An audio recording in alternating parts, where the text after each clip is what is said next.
Show. This is episode 688 with my co-host Alyssa Charleston, and we're joined by two special guests. Obviously, a legendary quarterback from the Philadelphia Eagles, Donovan Mcnabb, and also we're joined by one of his friends from the quarterback legacy football camp, the RRE Elite, Ramon Robinson. We're glad to have both of them on the show today. And first of all, it's truly an honor to have both of you. And how are you guys doing? How is your family doing during this tough situation? Obviously, we're heading into a new year. Obviously, we're into a new year, but hopefully some positive things come out. I'm doing great. Family's doing good, just trying to stay safe. Obviously with the trying times of everybody just trying to come together during this new year and start off on the right note, I guess, so to speak.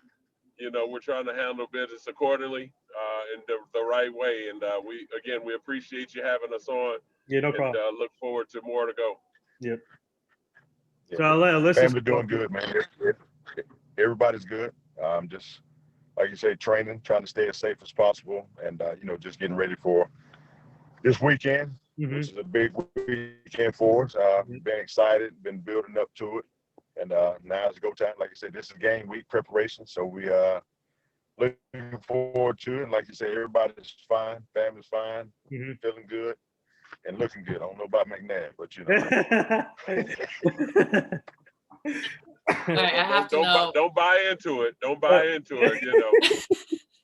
Keep a straight face. Don't laugh at the jokes. I have to know how you guys met each other. Let's start off with Donovan again.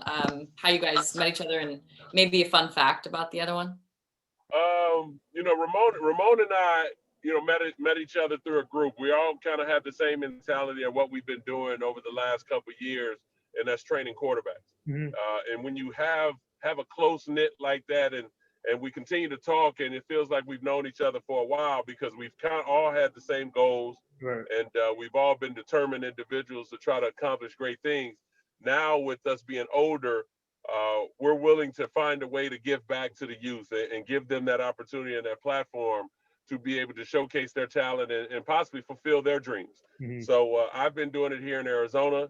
Ramon's been out there in the South, just touching lives and kind of guiding the youth in the right direction and just leading them and providing confidence for them to accomplish great things. So we've kind of met through groups and we've kind of communicated all the way through and communicated on a level where we've come together now as a unit to do great things in this 2021 year and going on. So I gotta ask you both. Obviously, Ramon said earlier that you guys were in the same draft, but before we get to that, when did you guys start realizing that you wanted to play the game of football, and who was that one player or one role model that you had growing up? I can tell you, I started playing when I first started. Football wasn't my first thing. I was a baseball guy at heart. I was a baseball guy, and when I say the name, my uncle's name was Jackie Robinson. Everybody always think, oh, was it him? No, but he was a heck of a baseball player here in South Carolina as well, and led a lot of the youth. But I knew that I wanted to play football once I started watching Walter Payton. I didn't always start out wanting to be a quarterback. I started out wanting to be a running back. Used to watch the Chicago Bears with the Super Bowl shuffle, Walter Payton holding the ball like a loaf of bread. That's what they used to say back in the day. So, as kids, when you see certain things, whether it's a good habit or bad habit, you kind of pick up on those things. And as I started transitioning from sport to sport, and that's what my uncle had me involved in, I played all sports. Just like I was telling you earlier, I was all state in 3 sports, and I continued to play those as a youngster. And like you said, when I really felt, that I wanted to play the game, the first time I went out, like I told you, I wanted to be a running back, but I was hard-headed. We were doing pat and go. I caught the ball. The coach said, run the ball back in after you catch it. I actually threw the ball back in and threw it further than what the coach did. He said, hey, son, have you ever wanted to play quarterback? And I was like, no. I said, I'm a running back. He said, well, you're the quarterback today. And ever since then, my sights went from wanting to be like Walter Payton and a running back to finding guys that I idolized that was playing in the pros and then college. And at that time, Doug Williams was my guy. The reason I wore 17, you know, during my time playing, to watching Warren Moon, Randall Cunningham, and all those guys, you know what I'm saying? And so that's when I knew, you know, and I knew then that that's what I wanted to do. And I just translated and took that on and just started building my game around those guys, to Charlie Ward, who wore 17 in college, you know what I'm saying? Yeah. And just watched them, and, you know, and I just love watching them, and I just picked them up and just tried to add something different from the games, but to, you know, to make me. I had to make my own identity of who I am. Yeah. But that's when I started loving the game and started building my legacy, as in what we're doing right now. From when you both played college and beyond, I know you guys both played and got paid for it to play football. What you're teaching these guys now, how much has it changed? What's really important about teaching these guys and like training these guys up at their age right now? Because obviously you talk about film sessions, college guys going through film sessions. I don't know if that was a thing, you know, 90s and early 2000s. What do you think is the most important thing that you're teaching the young players right now? Well, I'll start and let McNabb tab in. I would say fundamentals, and that's what we're about. That's where the game starts. Is true fundamentals. Let's get back down to the true fundamentals of the game, not the joking and laughing, the horse playing, the dog and pony show. The true meaning of the position of quarterback. And when you're teaching this, you got to be passionate about what you're doing. You know what I'm saying? And we're very passionate. And like you say, when we picking guys to get in this group, all the guys are passionate about what they're doing. Mm-hmm. And you got to be passionate about what you're teaching. And first of all, know what you're teaching. And we're teaching from the point of things that we've gathered along the way. At the same time, none of us, I know from me being in South Carolina, we didn't have no training growing up. We didn't have this type of training. I couldn't even think of, like I said earlier, I couldn't even think of a speed guy back in the day. I couldn't think of those things. You know, baseball has always been around. You know what I'm saying? You always been around. You had tennis. You said your dad was a tennis coach. That's always been around. But to say about teaching and a positional training, that wasn't where I was from. That's like it was foreign to them when I retired from the game, even from coaching, and I come back to South Carolina. It was foreign to everybody here. And it was a conflict with the high school coaches. But when it gets back down to it, the fundamentals is where it started, and it's called development. And I'm going to let McNabb pick up from there, because it's all about development, whether you're a child, to the high school, to the college, to the pro level. Everything's about development. Yep. Go ahead, McNabb. And then the thing is, like I remember I told you earlier when Ramon and I met, you know, we started talking and just kind of interacting as far as how we want to approach this thing and what we have been doing at our given cities and states with particular quarterbacks, whatever age it may be, if it's from 10 all the way to 18 or possibly kids in their 20s. That's the main thing that we try to focus in on, is the fundamentals. And I'm going to add to that, because you have to have knowledge of the game. And, you know, we focus so much on the footwork, the groundwork, starting from the bottom up. And then we add to the mental part of the game. A lot of times these coaches get enamored by the ability of the quarterback, an athlete at the position, and they don't teach them the actual game. They allow them to just be athletes out there on the football field. And when the kind of water gets hot, you expect that athlete to bail you out, instead of teaching him and preparing him the ins and outs of the game and what to expect. So the thing that really stands out as far as what we're trying to do is we're teaching from the ground up. And then from that point on, when we feel advanced at that and have continued to work the 3-step, the 5-step, 7-step play action fake and pocket movement and bootlegs and knowing when to pull up and when to throw with touch. Now we're going to teach you about coverages. We're going to teach you about blitzes. We're going to teach you so that you're the extension of the coach on the football field. So when you get in that huddle, all 11 guys, the 10 other guys are looking at you because they know you're well prepared, and you're knowing what to expect because you've watched the film, you've read over your scouting report, you know the play action game, you know everything that it takes in order to be successful for your football team. So that's the thing that we try to relay as far as the message is concerned to these guys and prepare them that it's okay to sit and watch film for 3-4 hours. It's okay to go out by yourself and work on your 3, 5-step, 7-step draw. It's okay to throw at the spots and force your receivers and running backs and tight ends to understand that the ball is going to be there. You need to be at your position. I'm going to do my job. You do yours. So these are the things that we try to teach them. And not only that, at the end of the day, Ramon and I are very big on the motto of what QB Legacy is all about, is building these young men to be men and CEOs, leaders and CEOs. So when you do leave the football field, you're still in high demand, and you can be in front of a boardroom and be able to, gain respect from the people that are there, and that you know exactly what you're doing, and you can relay any message possible, if it's about football or if it's about life. So what's it like, obviously, these young athletes in the camp, and having for them to be able to have you guys as role models and guidance, and obviously coaches that teach them. So what's it like for you guys sharing your stories as football players and what you guys went through throughout your life, and sharing that to them? What's that been like when you ever since you started this legacy? Well, like you said, we just started. I mean, the things that we're going to talk about, it's not going to be so much about, what this person did, what that person did. This is a collective thing that we did. We came together with, and it's a like you said, it's a big pot of gumbo in regards to everything that we've put together, from this idea to that idea, the strengths and weaknesses, or anything that negative, positive that we've went through for us playing the game. And to give the kids, it's not about the Ramon Robinson, or the Donovan Mcnabb story.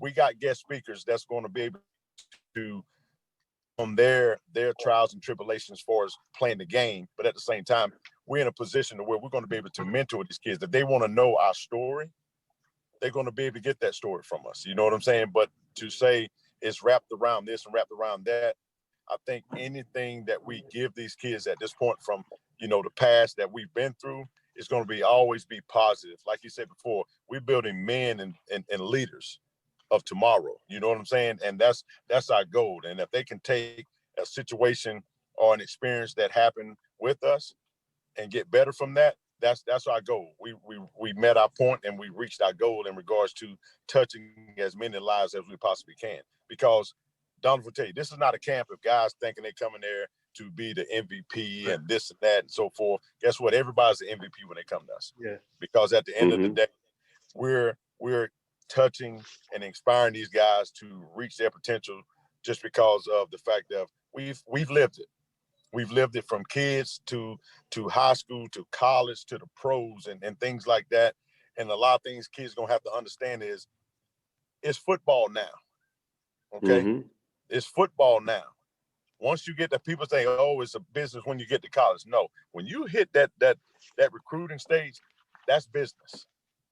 Yeah. That's business, and everything there is a business decision, because you have to make it a business decision in regards to your future, whether you're going to go to this school over here that wants you, or you're going to go to this school over here where you want them. They don't want you. You got what I'm saying?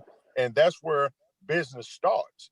That's a business decision. Don't make a foolish decision to where that's where we're going to be able to step into these kids' lives and give them some good guidance in regards to things like that. And then I will be able to answer, and Donovan will be able to answer, anybody else as a part of QB Legacy will be able to answer that question in regards to how they will take these seminars and you know what I'm saying, practices that we are doing, and educate themselves and get themselves better. You got what I'm saying? So, but right now, it's more so of what do QB Legacy have to offer? We have a lot to offer. We have a lot to offer, you know. And I'll add to that, I think anytime that, and for you guys, when you're interviewing trainers, when you're in players, you're interviewing, spectators, the question that usually, because I'm in broadcasting too, but the question that you usually ask when you see things like this is, what did you get out of it? What stands out in this particular camp? Did you have a good time? And do you think that this is beneficiary for you going forward? And that's the kind of the question that we have kind of relayed as far as how we're preparing for this thing. Because one, our symposium is something special because now you're starting to hear the stories. You're starting to hear how it started with us to where, it kind of landed from the middle of what, if we made it to the Arena League, if we made it to the NFL, if we made whatever it may be, CFL, to the end of our career, how we handle that situation and what we're doing now. And so when we're going through our whole training process, we want these kids to understand that there's a climax, and then there's a now. Mm-hmm. And so you have to prepare yourself for the now.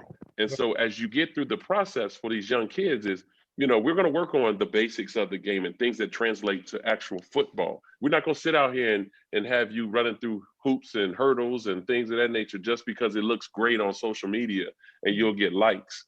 We're not all about that. So you ain't coming to this camp to get your name published on social media, on Twitter or Instagram, so that you can get likes. You're coming on this thing so that when you leave, you're leaving with a bag of information that's going to help you now go to your high school. And you're going to work on those particular things when you're by yourself or working with your coach or working with your receivers. So when now camp comes around and people say, whoa, well, where did you learn how to do that? Or where did that come from? Well, I went to this camp where, they had a bunch of coaches that continuously worked on different things that's going to help me get better. And then you see kids go to college and know those fundamentals, because that's the problem of the game now, because people just want to put them through drills that look good and look sexy on video. Yeah. But then how does that translate to actual football? Mm-hmm. That's the question that people need to ask. Right. And what it looks like on the field when there's actually pressure and there's actually other players you're going against. Exactly. All that stuff is so important. Ron, thank you so much for joining us. Appreciate it. Thank you. Mm-hmm. We were just talking about kind of the QB Legacy Camp, obviously the cornerstones of it. And Donovan, you mentioned social media. That is a huge part of what high school athletes deal with now, even junior high, middle school, they're inundated by it.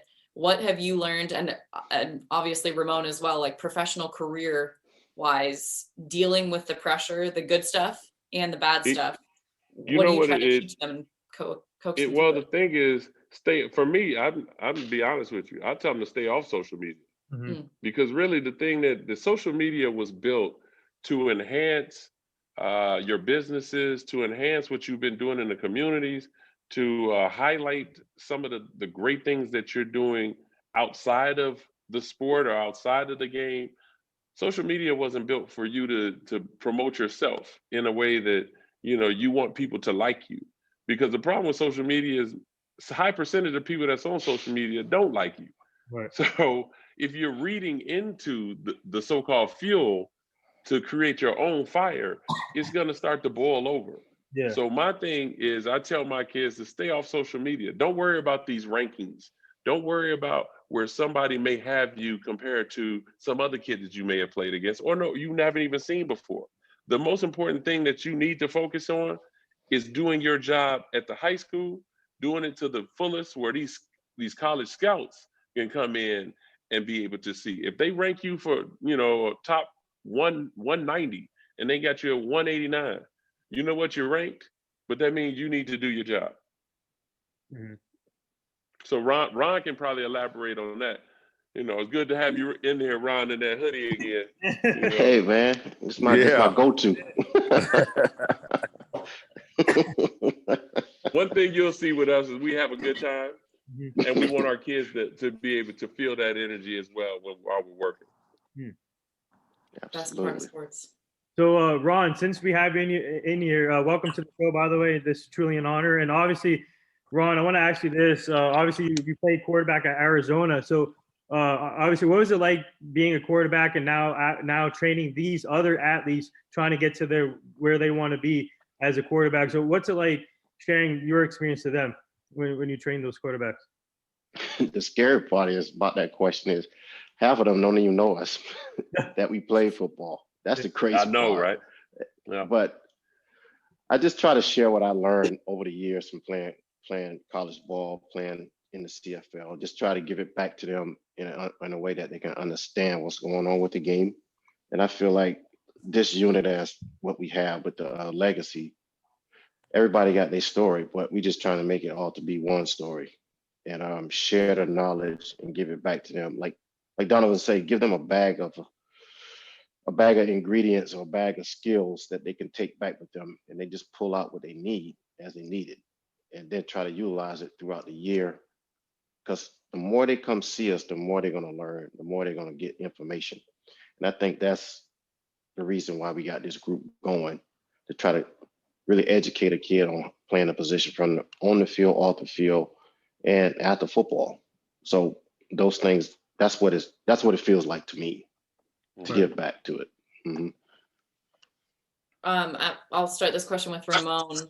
For all of you guys, it's now your job, but when you are trying to remember the fun moments of football, like trying to put yourself in these guys' shoes, what was the most fun part of football for you guys playing as a quarterback? Like what goes through your mind? Is it escaping? Is it, throwing a bomb for 50 yards to a guy, or like through a tight window? Like what is it that amps you up and like helps you remember the part of playing that you loved?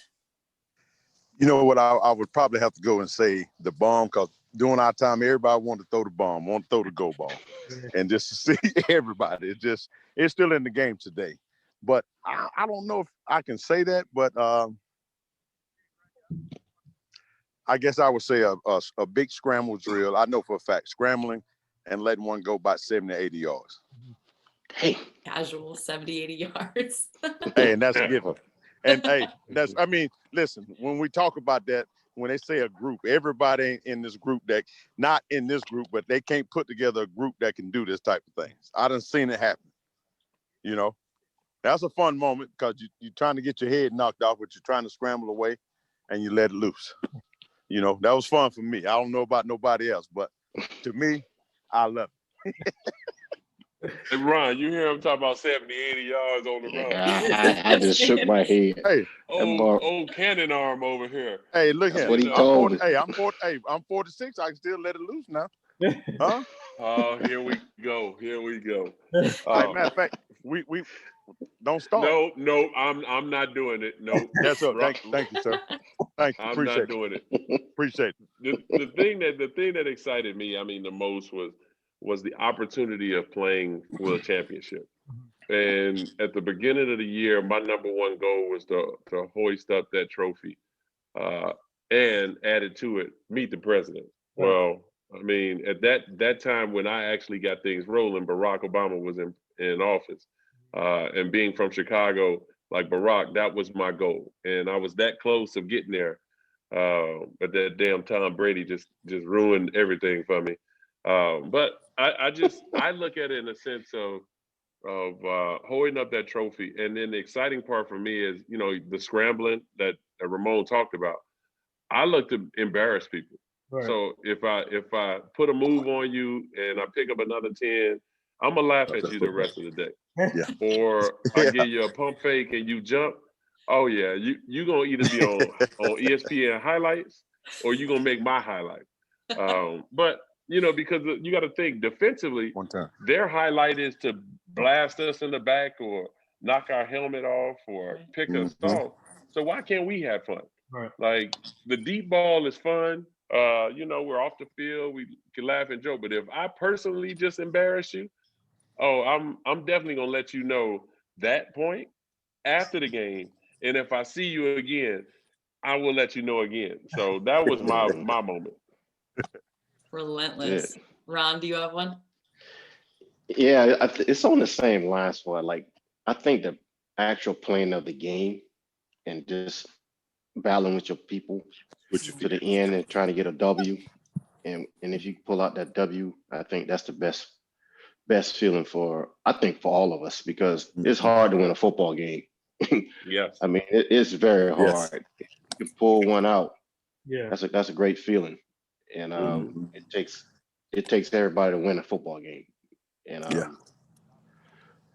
and like Dom, I like used to make people miss too, man. It was funny. Yeah. Yes, it was. And in practice. Yeah. Because the locker room is I think the locker room is where all of us missed it, Right. because that was the place where it was at, the locker room. Yeah. That was a comedy club, everything else too.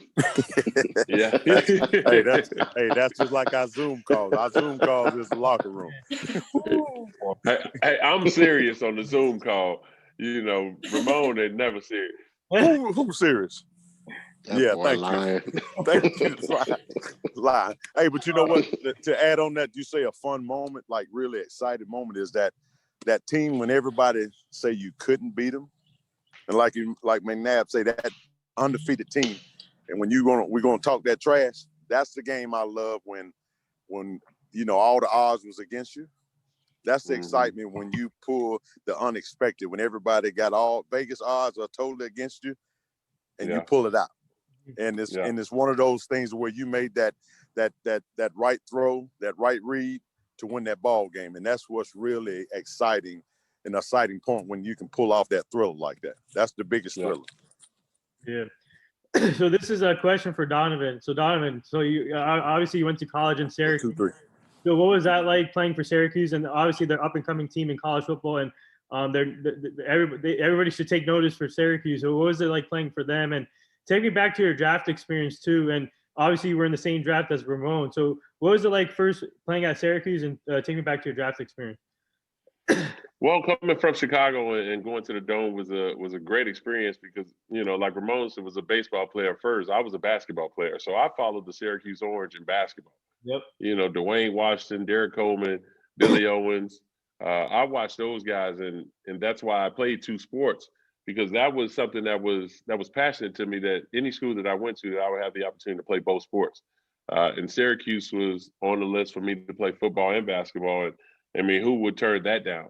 I mean, the only closest thing that I can think of it at that particular time, I mean, really be honest with you, I mean, it really wasn't much. Florida State was the better option for me, but I knew that politics-wise, they weren't having a kid from Chicago come down there to be the starting quarterback down in Florida.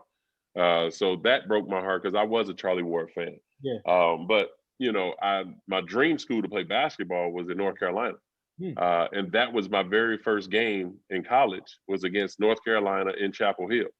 And you talk about a kid in a candy store. If the coach would allow me to have 10 minutes to myself, I would have went through that campus to try to take pictures or see anything that had Michael Jordan's name on it. But, you know, I was able to focus, you know, in that game and get my very first win in college. So it was a great experience all the way through, playing with great players.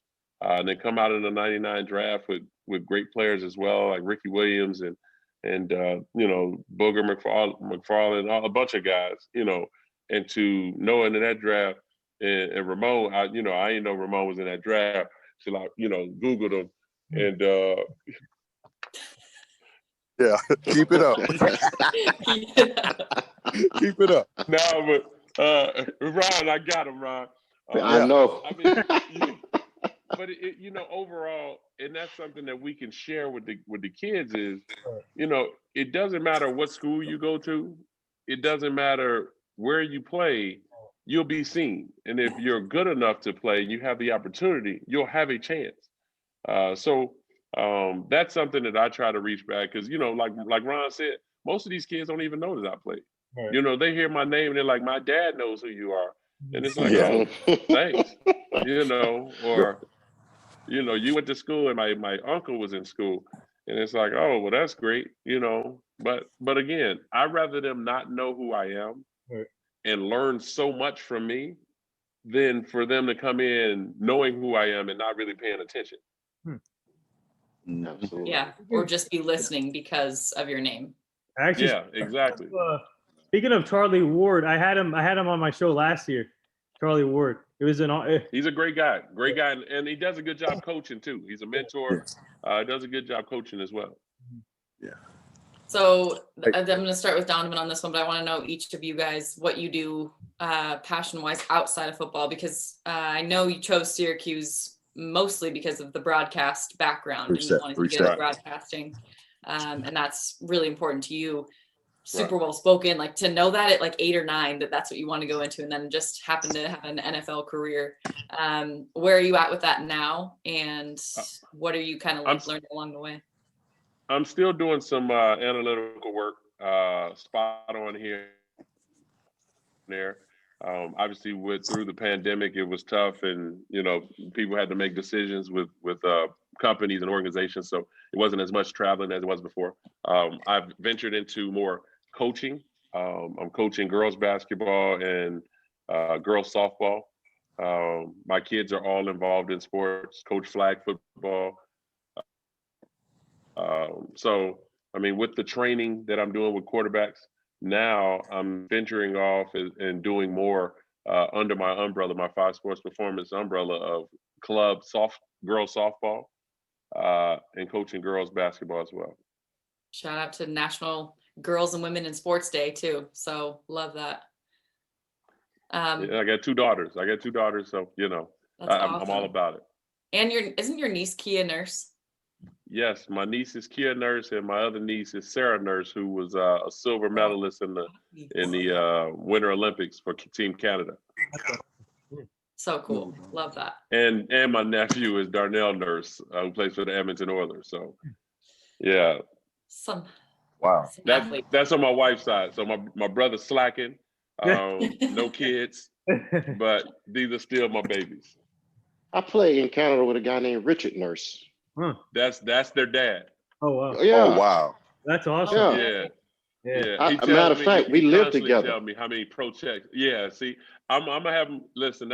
I'm tired of talking to Richard because he keep talking about how many pro checks he had, but I told him them ain't pro checks because they wasn't close to y'all's. No. You see how he be throwing them shots all the time. Right? No, that's my brother. I used to live with Richard. Yeah, I'm gonna have to tell him that. I didn't know that. I have to tell him. Yeah.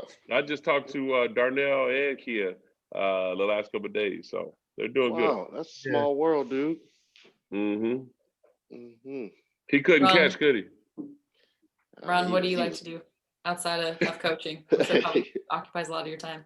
What did you say? I missed that. Don't worry about it. I like to just go on hikes with my wife. We go hiking a lot. That's my thing. And we took a break because of the COVID. We want to get caught up with these people out there on the trail.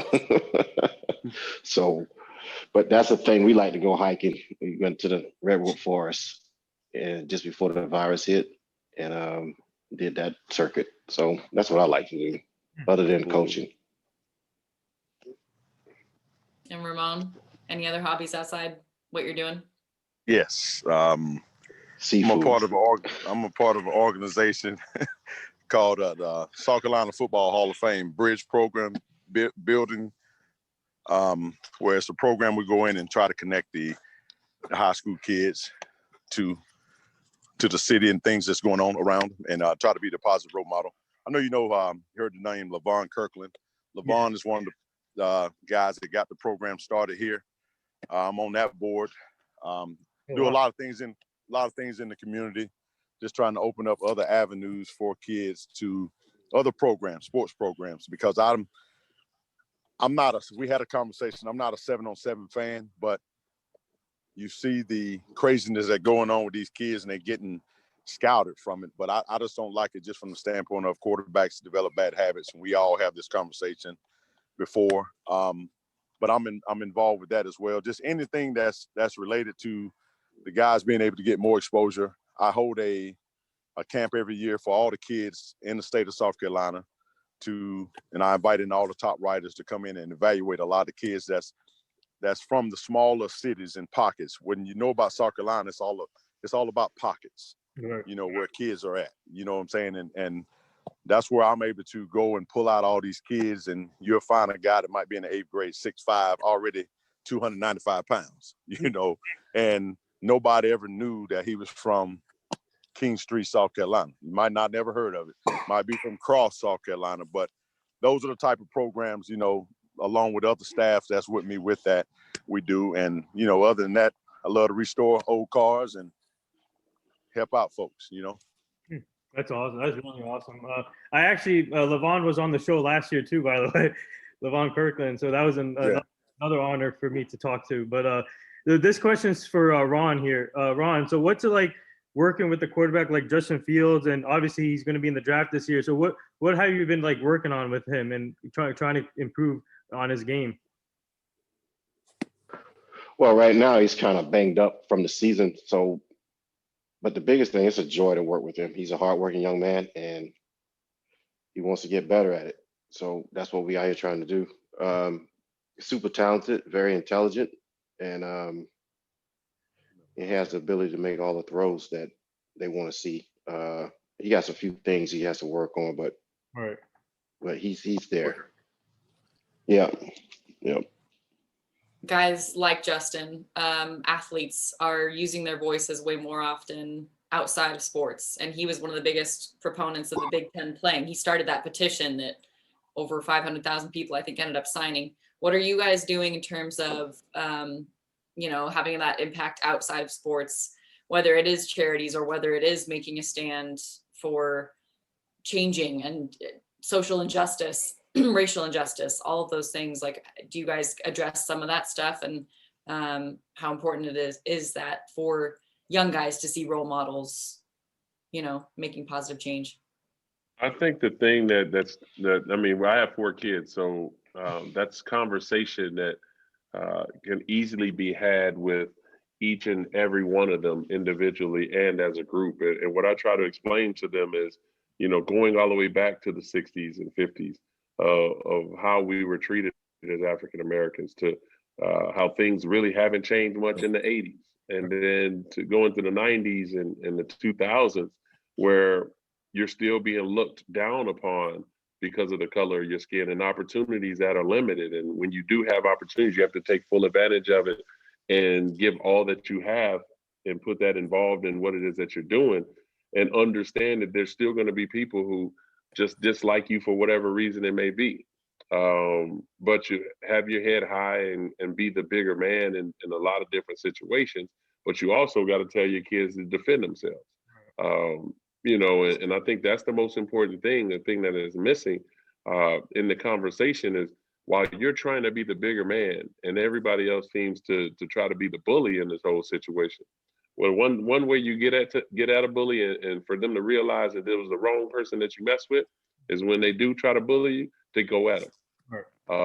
So messages that need to be sent to kids, to not be the enforcer, to say what it is that you feel, stand strong and confident in what you believe in, and defend yourself if need be.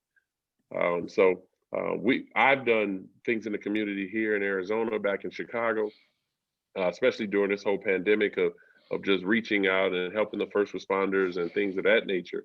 But because I think that's more important than what we're seeing in these people, before the election, showing their true colors and really expressing their true feelings. And then now after the election, they think they can just go hide when you've already told on yourself. And we know who you are, so you can't hide in the dark. Was that to the point for you, Alyssa? I appreciate it. You always tell it straight. I know that. Hey, always. I'm gonna be upfront and honest with you. Yeah. Does anyone else have anything to add to that? I think the same thing. I think what Donovan said is true. You found out a lot of stuff about your friends, so-called friends, and some of these kids you work with, you found out a lot about them too because of what their parents have told them, and you just had to sit back and say, you know what, that's not true. Where are you getting that information from?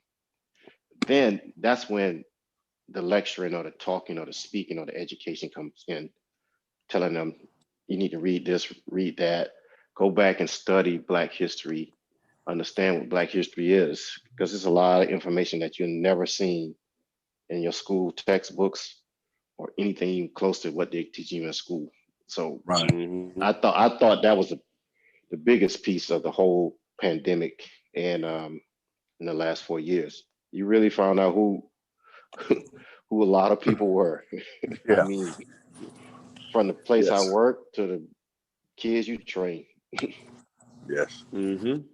I agree with Ron on that. I tap in on that. It's just I would send screenshots of some of the kids the things they was posting, and you just be like, come on, man. I know everybody don't like history like that. I know you're not digging that deep into history to where you know these things. And it's just like, you know where that's coming from, you know, and Right. it's kind of sad. But like you said, you know, this pandemic is going on. It's already bad enough. And then the thing of social justice and all that's going on with racism, it's terrible. It was a bad mix just overall with everything that was going on in the world, man. And then just to see some of the kids that you out here helping out, you know, pouring into, and the things that they was putting out there. Like you said, you saw who was for you and who wasn't for you. I saw it. I mean, and some of these kids right now, I don't train them to this day, not because I don't want to train them. They distance themselves in regards to, you know, I put out a statement during that time. You know, I don't see color. Right. I don't see color. I believe in fairness around all across the board. At the end of the day, you treat me fine, I'm gonna treat you right. At the same time, it doesn't matter if you Chinese, black, whatever it is. It's just that, you know, do right by folks. That's all that matters. Do right by folks. And I had a kid that was one of the backup quarterbacks at the University of South Carolina this year. He made national news. Matter is the minimum. You might know about that. Jay Urich, white kid. He grew up he trained up under me, man. And it's just, you know, he brought joy to me when he stood up for the team. And, you know, he stayed that, and he has a foundation now in regards to going around doing, you know, speaking engagements and stuff like that, along with Marcus Lattimore and a guy by the name of Kerry Rich. But he stepped up to the plate to where I can't say that I didn't expect him to, but I did, because he's always been that guy, and he listened to me. He was always one of those kids that was very inquisitive in regards to, coach, why you didn't make it, and not funny, why you didn't make it to the NFL? Why you did this? He was that guy. And this, you know, just little things I had to tell him in regards to coming out of an HBCU. My window is very short. You know what I'm saying? My window was very short in regards to things. And I said, I got critiqued in a way to where I had to do things 3 times better than what Donovan McNabb did. You know what I'm saying? And it's the truth, just to get that look. But I had to tell him I don't think it would have been that way if the shoe was on the other foot. You know what I'm saying? Competing with the other guy. And he took all those things into play, and he understood who I am. You got what I'm saying? Black man, and as a black quarterback trying to play in today's game. You know, and he applied that to everything that he's doing now in regards to it, and being able to step forward. A lot of folks would have been able to step forward like he did and do that. Not sugarcoating it, with him being helpful for the black community, you know, and what he believed in. And that's what he believed in, and he's standing 10 toes down on it. I can dig that. I got to step off the line. I got another obligation. Appreciate everything. These two guys continue the fight and the race, going to prepare you for this weekend. Thank you again for having me on. No problem. Continue success to both of you. Not these two bald guys, but to both of you. I will see you guys later. Bend your head over a little further. First of all, is Ramon in the camera like this? Bend your camera over. Hey, bend your head over a little bit. Man, leave me alone. I got you already in Tampa Bay. You already in Tampa Bay. See? Thank you. All right now. Appreciate it. See. Too funny. I love how you guys all get on each other. This is real friendship. That's awesome. You know, y'all did it when you was playing basketball too. 2 feet over. Oh, for sure. Hardcore. Mm-hmm. Awesome. Yeah, yep. Nathan, I'll probably have to go in about 5 or 6. So let's all right. So the last couple of things here. We're part of the Hugh Jackson Foundation. Obviously their goal is to prevent human trafficking and making sure these kids stay safe, and making sure the community is safe. So I'll send you guys to the Hugh Jackson Foundation page. You can check it out. Obviously, former NFL coach, but trying to get back into coaching. But our goal is to help them prevent human trafficking and making sure everybody's safe. And we're truly grateful to be part of it and helping them out. So I just want to bring that up. And the last 2 things here for me is, do you guys have any like Kobe memories or Gianna memories? And do you guys remember where you were when it happened? I can honestly, when it happened, when I found out about the Kobe incident, actually I was doing what Ron is doing right now, but I was in Dallas, Texas. I was doing pre-draft training with my quarterback, Kelly Bryant, at the time in Dallas, and we was on the field, and it came through, and it was just like, you know, like, nah, false information. You know how it is. Some of that stuff, you know, a lot of times people put stuff out there, and I still didn't believe it until I had to see it for myself. And you know, it was just one of those things. It was shocking at the time, and you know, I'm a big Kobe Bryant fan, and you know, and of course, hate to see it happen like that, and he's not here anymore. And for the family, feel sorry for the family and all, but you know, I was on the field. I was on the field like I am now. I was on the field, but I always tell people I'm going to stick to this. When we talk about scores and taking over, MJ will always be my number one. Kobe's my number two. It ain't LeBron James like everybody else is scouting. Nothing against LeBron. I love LeBron's game, but those are my two guys. Those are two game changers that will take over the game at any given moment. You know, and like I say, I was always a big Kobe fan. How about you? Same thing. I was just finishing a session, and I was in my car going back to another session. My daughter called and said, "You heard about Kobe?" I said, "No, what happened?" And that's when she told me. And the crazy part, this year, 1 year later, I'm in LA training again. And so It was a big deal out here the actual day that he passed. They had all these ceremonies and beautiful murals. So I'm gonna go check out some murals tomorrow of Kobe down in near LA. And I'm gonna take a lot of pictures because this one guy did some beautiful work of Kobe Bryant. And like Ramon said, I think Kobe is the closest thing to Michael Jordan for us. Like his if you watch him, his mimics, his mannerisms, his game, everything came from Mike. And Mike would say he would call him all the time of night, ask him questions and ask him this, that. The kid was bad. I think we just lost a giant way, way too early. And his daughter was going to be a monster too. I just believe that. Yeah, for I real. think she was going to be just as nice. I think she'd have been the closest thing to Diane Taurasi, you know. Yeah. But that's saying a lot, but I think so. A lot of people agree with you on that. And the last thing here, would you both like to say anything to all the nurses, doctors, and essential workers right now? Say that again. Would you guys like to say anything to all the nurses, doctors, and essential workers? Yes, I'd love to say appreciate all your efforts every day going out here in this world, you know, serving us and protecting us, and hats off to you, because they're at danger as well, but they're sacrificing their lives every day going out trying to take care of the ones that are being contacted or have been, you know, positive from this COVID, but continue to serve the way you need to be served, and appreciate everything you're doing for this world. I am a firefighter too, so I already know how hard that is. So we just continue to pray and just ask people to.